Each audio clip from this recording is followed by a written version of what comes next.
शंकर महाराज आणि जादूटोण्याची कथा अशी एक काल्पनिक गोष्ट सांगतो, भीती न देता बोध देणारी। एकेकाळी एका लहानशा गावात शंकर महाराज नावाचे संत राहत होते। लोक म्हणायचे की त्यांच्या भोवती नेहमी एक वेगळंच तेज असायचं। काही जण अफवा पसरवायचे की महाराजांना जादूटोणा येतो, पण महाराज नेहमी हसून म्हणायचे, खरी जादू म्हणजे चांगलं मन आणि स्वच्छ विचार।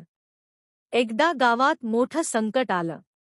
लोकांच्या पिकांवर कुणीतरी वाईट जादू केली आहे अशी भीती सगळ्यांच्या मनात बसली। रात्री अजब आवाज, दिवे आपोआप विझणं, लोक घाबरले। गावक्यांनी शंकर महाराजांना बोलावलं। महाराज शांतपणे त्या जागी गेले। त्यांनी कुठलाही मंत्रतंत्र केला नाही, फक्त सगळ्यांना एकत्र बसवून म्हणाले, भीती हीच सगळ्यात मोठी जादू असते। महाराजांनी लोकांना धैर्य दिलं। रात्री सगळ्यांनी मिळून दिवे लावले, पहारा दिला।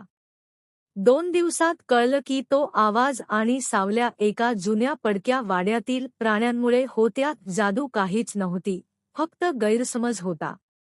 तेव्हा लोकांना उमगलं, शंकर महाराजांची जादूटोणा म्हणजे अंधश्रद्धा दूर करणं, भीतीवर मात करणं, एकतेची ताकद दाखवणं।